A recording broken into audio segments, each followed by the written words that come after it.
36 మంది కార్మికుల సస్పెన్షన్ను ఎత్తివేయాలని ఎన్ఏడి ప్రధాన గేటు వద్ద సిఈ యూనియన్ ఆధ్వర్యంలో నిరసన తెలియజేశారు. ఈ సందర్భంగా రుత్తల శ్రీనివాస్ ప్రావీణ్య మాట్లాడుతూ దీర్ఘకాలంగా ఎన్ఏడిలో కార్మికులు చేసిన ఓటీని ఇవ్వనని మొండికేసి సమస్యను సీజీఎం స్పష్టించిందని, ఎన్ఏడిలో క్రింద స్థాయి అధికారుల నుంచి జనరల్ మేనేజర్ వరకు గత 30 సంవత్సరాలుగా వస్తున్న ఆనవాయితీని కొనసాగించమని యూనియన్లు విజ్ఞప్తి చేసినా సీజీఎం నిరాకరించిందని తెలిపారు.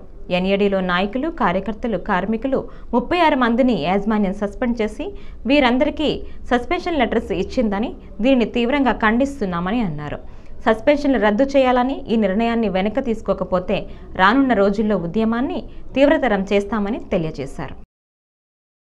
రద్దు చేయాలి, రద్దు చేయాలి, రద్దు చేయాలి. 36 మంది సస్పెన్షన్ రద్దు చేయాలి, రద్దు చేయాలి, రద్దు చేయాలి. నశించాలి మేనేజ్మెంట్ మొండి వైఖరి, నశించాలి, నశించాలి, నశించాలి మేనేజ్మెంట్ మొండి వైఖరి, నశించాలి, నశించాలి, నశించాలి మేనేజ్మెంట్ మొండి వైఖరి, నశించాలి, నశించాలి, నశించాలి మేనేజ్మెంట్ మొండి వైఖరి, నశించాలి, నశించాలి. 36 మంది సస్పెన్షన్ రద్దు చేయాలి, రద్దు చేయాలి, రద్దు చేయాలి. 36 మంది సస్పెన్షన్ రద్దు చేయాలి, రద్దు చేయాలి, రద్దు చేయాలి. 36 మంది సస్పెన్షన్ రద్దు చేయాలి.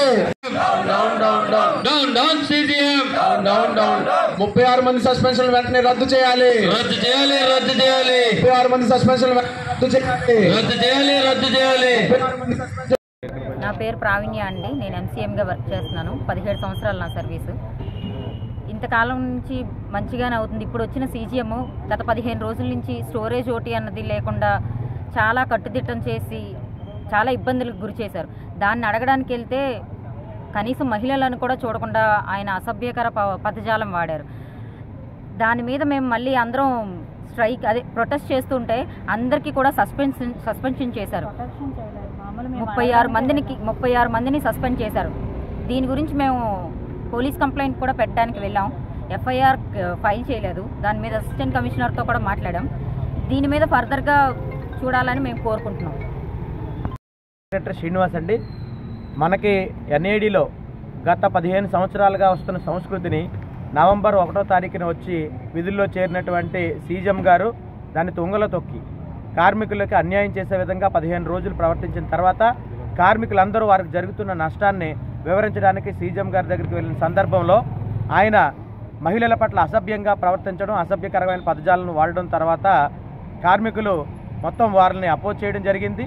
దాని మీద బయట కార్మికుల మీద కేసులు వేయడమే కాకుండా 36 మంది కార్మిక నాయకులు అలాగే కార్యకర్తలు, నార్మల్ ఎంప్లాయీస్ మీద కూడా ఈరోజు సస్పెన్షన్ వేటేసి భారతదేశంలోనే ఎక్కడా లేని విధంగా మొదటిసారిగా ఈ ఎన్ఏడి విశాఖపట్నంలో 36 మంది కార్మికులను సస్పెండ్ చేశారు. అలాగే 150 మంది కార్మికులకి షోకాజ్ నోటీసులు ఇస్తామని చెప్పి బెదిరిస్తున్నారు. ఏదైతే Saturday, Sunday, public holidays, full నైట్లు చేసుకున్న పని దినాలు ఏదైతే ఉన్నాయో ఆ ఓటీని బుక్ చేయమని చేస్తున్న న్యాయమైన డిమాండ్, కార్మికులు చేస్తున్న డిమాండ్ని మేము మద్దతిస్తే కార్మిక నాయకుల్ని కూడా ఇలా ఇబ్బందులకు గురి చేయడం ఈ సీజం గారికి తగదు. తప్పకుండా మేము చేస్తున్న న్యాయమైన డిమాండ్ ఏదైతే ఉందో ఈ డిమాండ్ సాధనకు డిఫెన్స్లో ఉన్నటువంటి అన్ని యూనియన్లు కలుపుకొని వెళ్తాం.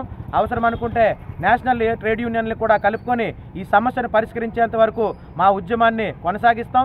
ఇంకా రానున్న రోజుల్లో ఈ ఉద్యమాన్ని ఉధృతం చేసి 30 మంది ఛార్జ్షీట్లు, ఎవరైతే 36 మంది ఛార్జ్షీట్లు ఇచ్చారో, సస్పెన్షన్లు ఇచ్చారో వాటిని రద్దు చేయాలని చెప్పి ఈ సభాముఖంగా నేను తెలియజేస్తున్నాను.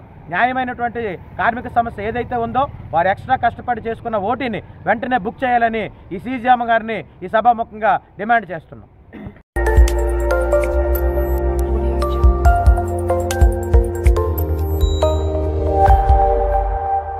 Audio Jungle.